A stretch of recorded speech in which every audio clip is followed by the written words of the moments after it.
Hi everyone. Hey. This is Hey everyone. That's my friend Manny, and we are. Where are we? We're at Fablab at Infinity Hall at the University of Florida.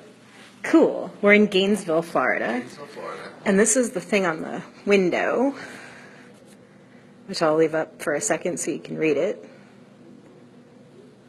It was fun seeing that being posted. Someone came with a piece of vinyl and just... That's super cool. So, okay, I'm getting notifications that they're notifying people. So normally my Instagram feed is me taking pictures of things that I think are cool, but this required a whole video because, oh my God, this place is cool. This is like an inventor's like wet dream. It's amazing. So I think he has to swipe us in, right? Super security mode. Super security mode, so we have to get swiped in. And I'm going to let Manny tell you about this stuff. But they're 3D printers. Oh my God. Yeah. This is our 3D printer room. We've got 3D printers here. And there's also one over here that is similar in technology to these, but different company, different format, bigger build volume. So it can make. And is this all the plastic colors that you can use? Yeah. That's all the different. Yeah. Oh my This is what God. the material looks like before it's printed. That's so cool, man. Yeah, it's just filament. So basically. And is it all plastic that you can make, or is there like, can you 3D print with like other things?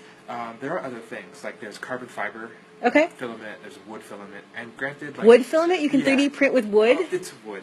Oh, okay. So like it's plastic with wood chips in it. Oh, I see. So it's always still plastic. Yeah, because the way this works is that this gets fed into this nozzle. Okay. We probably see it good on this because it's lit up. That little nozzle there, it gets hot enough to melt the plastic. Okay. And then it basically, it's like a really accurate hot glue gun. Oh. So from bottom up, it just lays down plastic and builds it up. Okay. Layer by layer. This is kind of what it looks like when you've got something that's half complete. This was supposed to go all the way up, and you could see Oh, that neato! honeycomb pattern. Yeah.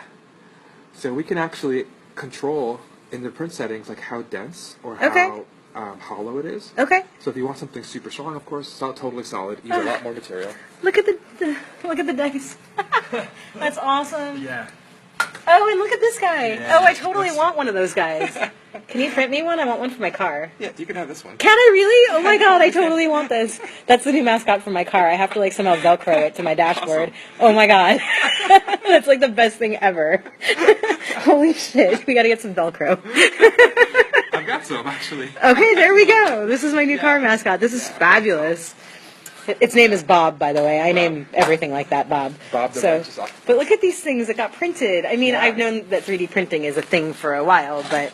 Yeah, so this is kind of a oh my cool- God, and it moves! Yeah, it's got joints, and you can kind of see how it simply has, like, it was printed with a rod, and this is going through. And when this first came out, it was stuck like this, Okay. right? And then we just kind of broke it free.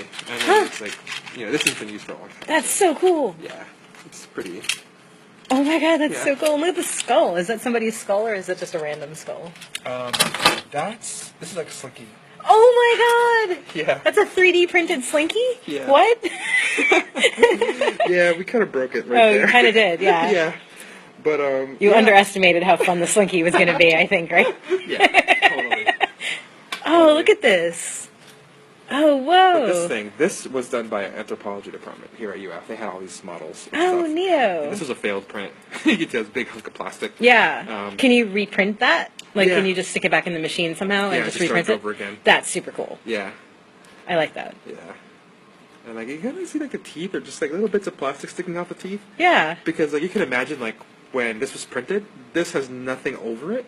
Okay. So gravity's gonna want to pull it down. Oh. So there was material that was printed here in place to hold it up, Okay. and it leaves just these little marks. Neat. So And kind as of- people solve these problems, things get better and better, I imagine. Yeah. Yeah. Totally. I give it 10 years before it's like, oh my God, this is the coolest thing ever. Well, it's pretty much already there. Is it there? Yeah, and there's those machines are like consumer grade. Oh, okay. Yeah. So before It's like- 10 years before that filters down where the... Yeah. Yeah. Yeah, and the different technologies. But they look at have this. This different- is like a... Hang on, I'm putting Bob down. It's stuck on my fingers. But this is Look at this. Yeah. It's heavy too. Yeah, that's a powder print, and you'll notice that it's color and it's colorized because there's ink from like an inkjet cartridge Okay. that's injected into the powder. So normally the prints out of a printer look like this. It's a powder print. So this is cornstarch powder. So different Oh, okay. process to get all together. So it's like It's that compostable? well, a lot of chemicals go into it to Oh, make okay. it solid. It's probably not compostable. But at least biodegradable. I don't know. No? I doubt Okay. it. But this is biodegradable because this is like a carbon-based plastic Okay. that's biodegradable. I bet it's GMO. It probably is. Yeah. It probably is. It's corn. Here, I'm going to put Bob by the door, so don't forget Bob, but I'm putting Bob down. Okay. Yeah. So this thing, it's that printer over here. This thing? Yeah. And you'll probably see a bunch of like loose powder around it because this thing is all just like spitting out powder. Oh, wow. And it's starch. It's starch powder. It's starch. Yeah. So layer powder gets put down. Yeah. And then the machine will put a layer of glue Okay. where the cross section of where it's at is, and then it builds that up, bottom to top, just Yeah. like the other printer. But instead of like plastic, or melted plastic, it's glue powder. And then when it comes out of there, it's really fragile. It's like a sandcastle.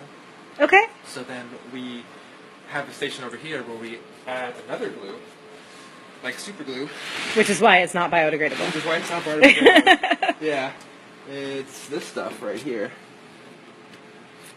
We put this stuff. We used to have a label that said "not water" because this is a pretty nasty chemical. Yeah. But it kind of looks watery. Nah, Yeah, not it kind of really. looks like the kind of thing you'd feed to like a hamster. Yeah, exactly. It probably is Or one of those like- bottles, actually. The kind of thing that like a hamster's water bottle might actually look like. But yeah, Right. so we put that, and then you can handle it. It's still really fragile. Like if you Yeah. feel this, you don't want to drop. You feel like you don't. You can feel that wouldn't want to drop that. Oh, and it's kind of heavy. Yeah. Oh, it's the same weight as that thing was. Yeah, Yeah. totally. Yeah. So this place is super cool. Yeah. So here. Like, oh my god, look at these things. Look at this thing. Yeah. This is another. Oh, okay. So this printer. This is another. Yet another type of 3D printer. Okay. It's a really high resolution. It's really expensive to run, and it's a cool machine. But when things come out of it, they're totally covered in support material. Okay. So kind of like over there, when gravity will want to pull something down, Yeah. you print supports to hold it up. Okay. So then you have to break them off. With this, the support material is a different material altogether, which makes it easier for you to wash it off. And Yeah. makes it possible to have totally pristine prints. Cool. So that's what this is for. This is a wash station for it. So we stick it in there, close it. I get it. Shoot pressurized water at it. Ah. And we wash it away. And you can see what you're doing, and there's a windshield wiper on it. Oh Yeah. god, I think this is so awesome. Yeah, there Here, it is. you video me for a minute. Okay. So this place gives me this like unbelievable like sense of what would it look like if we had independent labs like this that weren't attached to universities, where it wasn't really pay to play.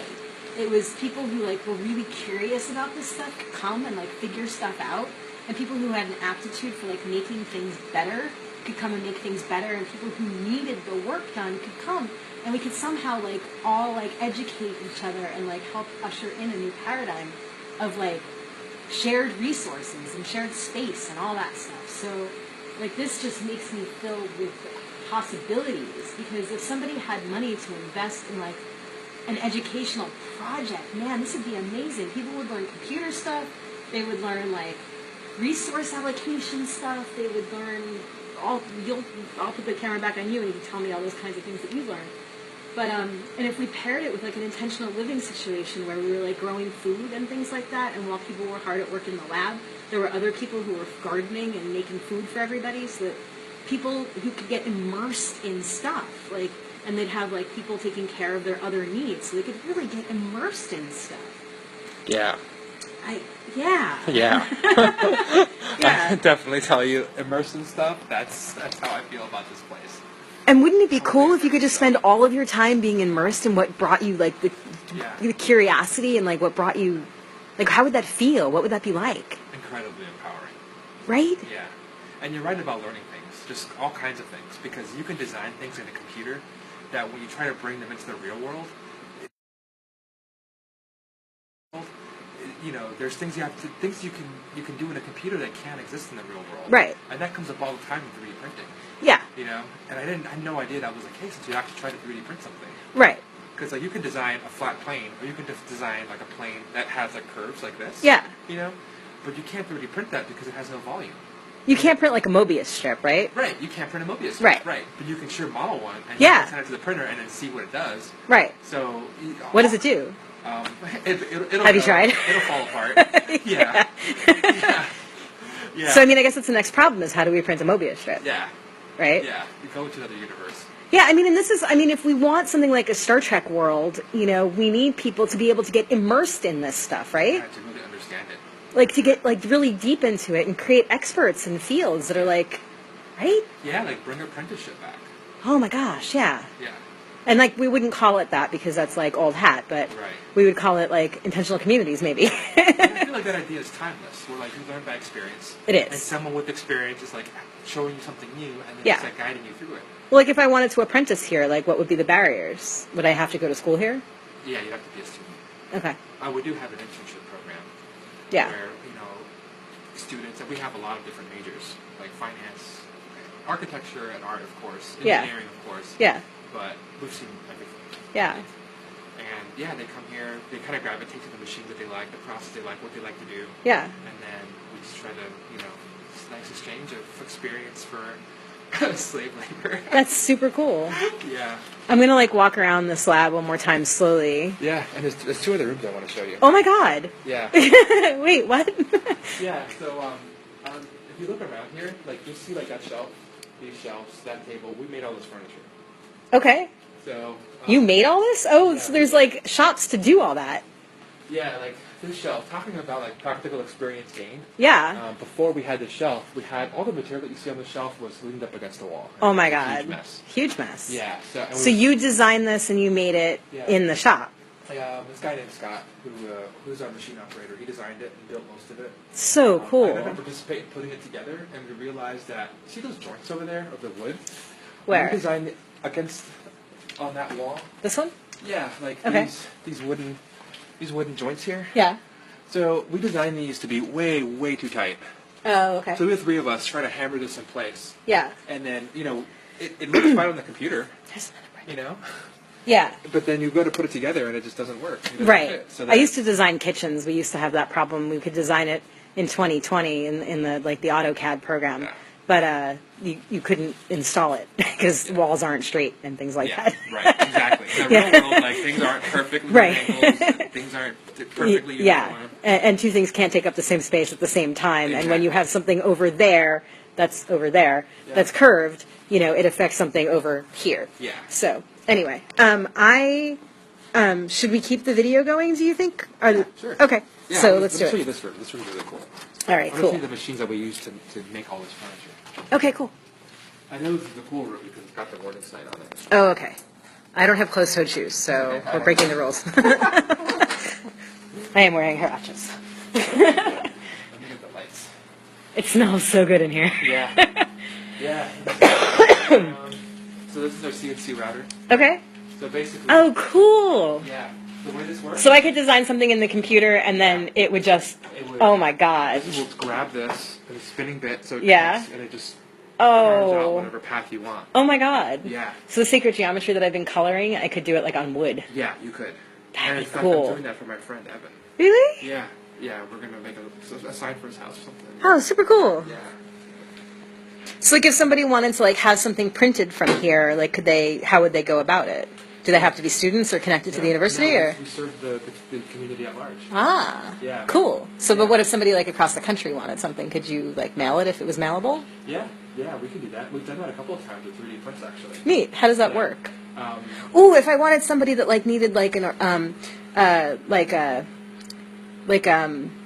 prosthetic, can you guys Yeah. print stuff like that? Do you do stuff like that? Prosthetics, because there's a group here at UF called Yeah. RIP, and we had a collaboration with them to design prosthetics, and 3D print prosthetic parts. That's amazing. Yeah, scan body parts, hands. That's amazing. Yay, I've been looking for people to do that. I didn't Yeah. know you knew that. Yeah. Neat. It's amazing what happens when you start talking to your friends about what they do for a living. Yeah. Yeah. Super cool stuff. Oh, I want to show you gosh. this machine over here. Yeah, show me. This machine is pretty cool too. So this is a water jet. And Neat. It cuts with water pressure. Oh my god. Yeah, so that big black thing over there, that's a pump. And Okay. it forces water at 50,000 psi through that nozzle. But before it gets to the nozzle, that That pink-looking like thing. Yeah. That's 96% abrasive, garnet abrasive. Okay. So garnet gemstones crushed. So it's like diamond powder. Oh wow, So, but garnet. yeah. Because diamonds are expensive Yeah, exactly. and unnecessary for this. So the result is that we can cut metal. So got a sample. It's a really thick piece of aluminum. Neato.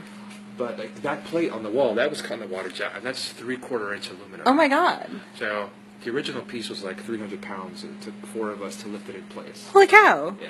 Hang on, a couple of people just joined, so put the camera on me for a second. All right. And I guess I don't really know how the live videos work, but I think you'll be able to watch the beginning after it's over. But in case you're just joining us now, we're at the University of Florida, right? Yeah, University of Florida in Fab Gainesville. in Gainesville. And we are at the Fablab. And this is my friend Manny that's been on camera. And I've been crashing with him for a couple of days, and he wanted to show me where he worked. And I'm so excited. This place is so cool. I couldn't just take a couple of pictures. I had to do a whole video. So Yes. anyway. All right, here we are. Awesome. Yeah, there's another thing we've done on the water jet. So it doesn't have to be metal. This is a material called corian. Oh, I know Corian. Yeah. Yeah, I used to sell kitchens, and we used to make counters out of that. Yeah, totally. Yeah. That's really cool. Yeah, yeah. There was a company in town that made signs for like mall installations and things like Yeah, that. yeah. So we'd work with them to Neat. cut this stuff and make it. So. Is there another room? Show you, yeah. Yay! This is exciting. We've got lasers. And if you just tuned in, this is the Fab Lab. We're just gonna go through the window. Take a look at these. These are made by our interns. It's like the first project we give them, so they learn how to use the lasers. Neat. And this is wood. You can kind of see how some of them are cut through. Like here, these holes were cut through. Yeah. This is cut through here. But there's also like an engraving where a design or a piece of art was carved into the material. So lasers can do both. That's so cool. Yeah. And Look at this stuff. that's my favorite piece right there. It's like Alex Gray. I don't know if it'll come out in the It video, won't, because my but- reflection's in it, and your Yeah. reflection's in it. But if you move and I move, maybe Yeah. keep moving that way. This way? Yeah. There we go. There we go. And then we have these things. And this one is like all kinds of cool layers. Yeah, that was kind of a CNC router. It's actually a piece of plywood, but because of the way it was carved, the layers come through as contour lines, Neat. which is cool. This was also cut on the lasers. So that was Neat. those parts were all cut with a high degree of precision. We found that design online, Yeah. and then we assembled it. That's super cool. Yeah. Here's the other room. It doesn't smell quite as good in here. It sounds like camping in here. Yeah, a little bit. Yeah. Oh, yeah, because it's fire. It burns. Yeah. That's what it does. Yeah, it smells like, yeah, it doesn't smell good. Yeah, that's ice room. This is fire room. Yeah. So it's like a laser pointer, but magnified by about 1 billion times. Oh, wow. And Do not cut styrene. That's important to know. yeah, because what happens is that if you cut styrene or PVC or anything with chlorine, Yeah. it off-gases chlorine gas, Oh. which poisons people. Oh. And it corrodes the machines really badly too. Yeah, and you're in a really small room that has good ventilation, but Yeah, still. we're so good for ventilation. Yeah. Yeah, But it still like puts it out into the air outside, so we don't want to do that. yeah. But this is the laser thing? Yeah, so basically, you'll put a piece of material Yeah. in here, like this, and then you'll focus it, and then this laser cone thing will move around, and the laser will fire from there, and just like the CNC will follow a path, Yeah. or it can also engrave a pattern, like right behind you. This, where are you going? I can't work all by myself, And then, Yeah. So we put this up here because we don't want people to like leave something and walk away because it might catch fire. Yeah, right? yeah, yeah. But you can kind of see how like this is just it's actually carved away. The laser burned away those layers. Oh, cool. Just like a printer would spray ink, the laser will Oh, cool. fire laser. That's really cool. Yeah. Do not cut foam. Yeah, we make a lot of signs because this thing is No business use. No business use. Yeah. What does that mean? Well, so unlike the other rooms, we offer memberships. People will train people how to use these machines, Oh, cool. and like a 1-hour workshop. Yeah. And they'll get access to come in here and use them for classwork. It's basically for students. Okay. Faculty too. So like you can't make something that you're going to sell, basically. Exactly. Got it. Right. And we do offer opportunity for businesses to hire us to cut things for them. Got it. But it's a different payment model. You can't just pay like the $150 that we charge students to use this Right, yeah. for 4 months. So you can't get 4 That's not months of fair. access. Yeah. That's right, because you would just like get money from something. Yeah, yeah. Makes sense. Yeah. Yeah. This is cool. All right, have we seen everything there is to see? Yeah. All right, so put this back on me. And I will do this again if people liked it. So you'll have to like heart it or comment or something to tell me that you liked it. And then I'll do this again sometime. So I love Awesome. Bye, everyone. you. And